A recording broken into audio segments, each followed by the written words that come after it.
Raúl Gallardo, del Grupo 83 Frente para la Victoria. Y bueno, tiene una visión particular porque justamente no están para nada de acuerdo con lo que pasó en la jornada de ayer. Gracias por venir, Raúl. Buenas noches. Muchas gracias por la invitación, Sergio. Ahí creo Sí. que hay un punto central. A ver. Vos marcabas, no estamos de acuerdo con lo que sucedió. Sí. Creo que lo de ayer fue una expresión cívica de un sector de la ciudadanía Sí. argentina que en democracia tiene todo el derecho del mundo a manifestarse por aquellas consignas que de corazón pueden sentir como acertadas para reclamar en la calle. Entonces, en ese aspecto creo que no hay nada para discutir. Es un sector de la ciudadanía, tanto local como a nivel nacional, que se dieron marchas en todo el país, que consideran tener los argumentos suficientes para realizar un reclamo político a través de una manifestación que fue masiva.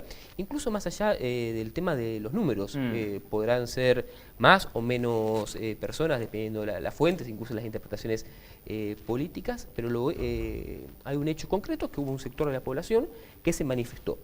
Como también había pasado en los cacerolazos al comienzo del segundo mandato de Cristina.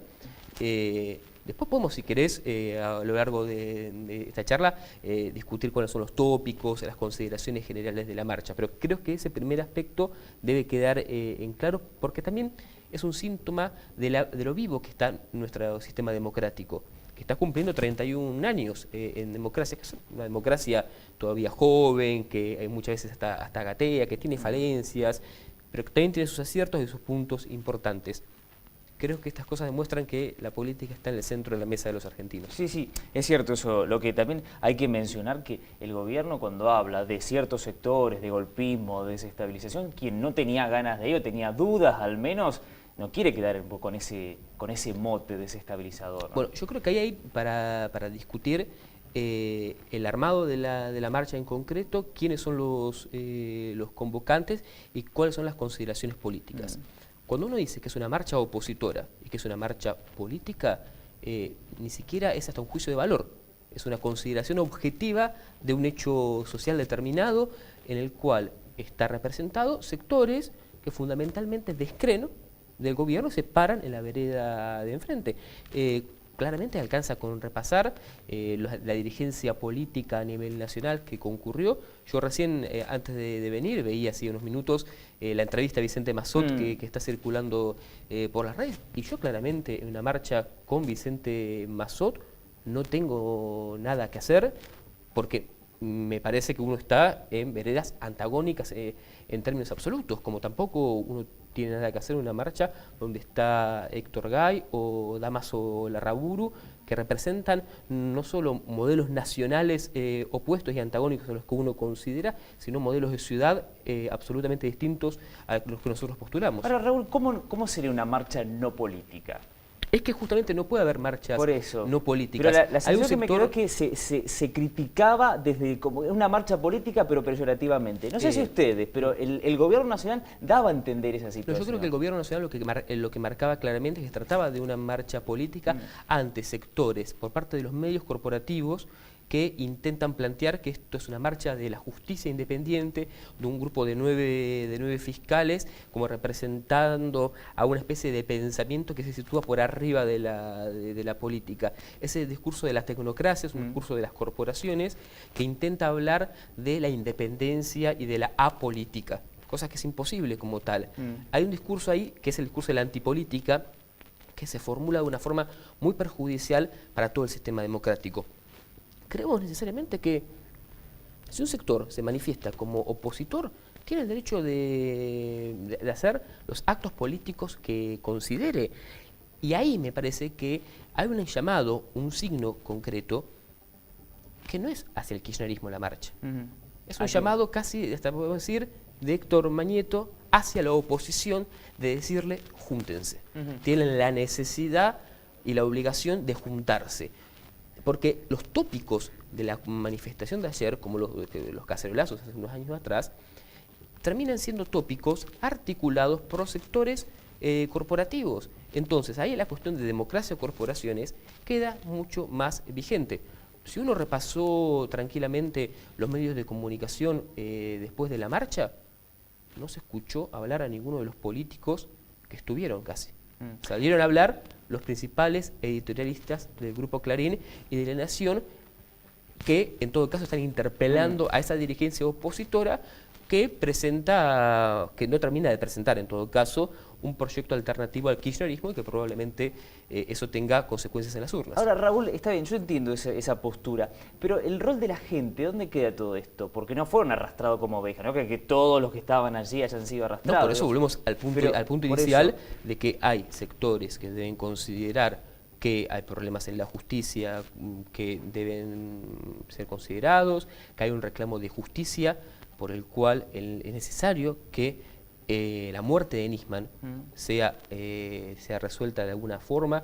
Digo la muerte porque yo no me atrevo a decir si fue un suicidio o si fue un asesinato, porque no hay pruebas al momento, y el gobierno es el principal interesado en que lo que sucedió con Nisman sea resuelto. De hecho, hay puestos sobre la mesa todos los mecanismos. Ahora, que los fiscales que son parte del sistema judicial salgan a pedir justicia, es hasta llamativo. Son ellos los que se tienen que en todo caso poner a trabajar al respecto.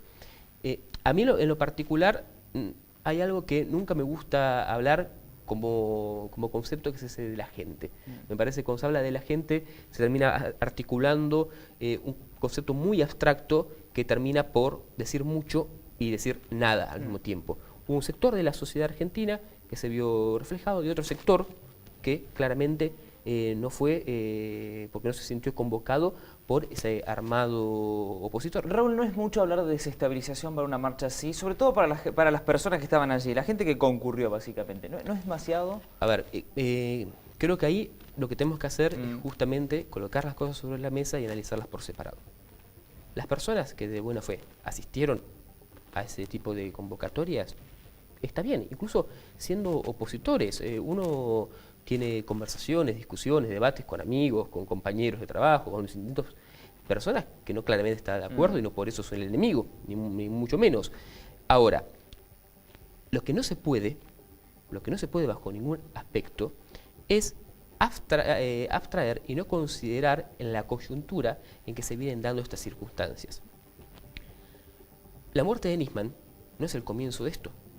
Acá hubo problemas dentro de la Secretaría de Inteligencia que implicaron una decisión política del Ejecutivo al descabezar a la CIDE, generar una modificación interna, desplazar a uno de los agentes más viejos dentro de la Secretaría de Inteligencia, que venía desde el año 72, que es Estiuso. Recordemos que Vélez se tuvo que ir del país por mostrar la foto y revelar la identidad de Estiuso.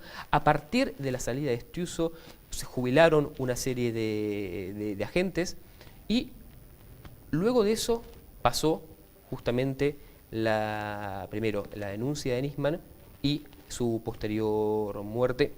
Y ahora estamos en una situación donde claramente lo que se busca es tratar de culpar al gobierno de la muerte de Nisman. Cuando uno ve el mecanismo completo, cuando uno ve cómo se están dando las situaciones una tras otra, y lo que en realidad pareciera que no se busca saber la verdad, sino lo que se busca es hacer una utilización política de la muerte de una persona que tiene familia y demás y que debe estar pasando por un momento de congoja imposible de describir. Se está utilizando la muerte de una persona para intentar desestabilizar un gobierno. Yo creo que ahí hay argumentos que son muy peligrosos que se terminan dando. Yo el viernes a la mañana estuve presente en el Congreso de la Nación, concretamente en la Cámara de Diputados. La Comisión de Asuntos Constitucionales tenía que tratar el despacho que había tenido aprobación del Senado con respecto a la creación de la AFI, la Agencia Federal de Inteligencia, que viene a reemplazar a la ex-CIDE, y la oposición no se presentó. No estaba. Solamente un diputado de la oposición, el diputado del Frente de Izquierda, Nicolás del Caño, estuvo presente, y el resto de los asientos brillaron por su ausencia. El oficialismo que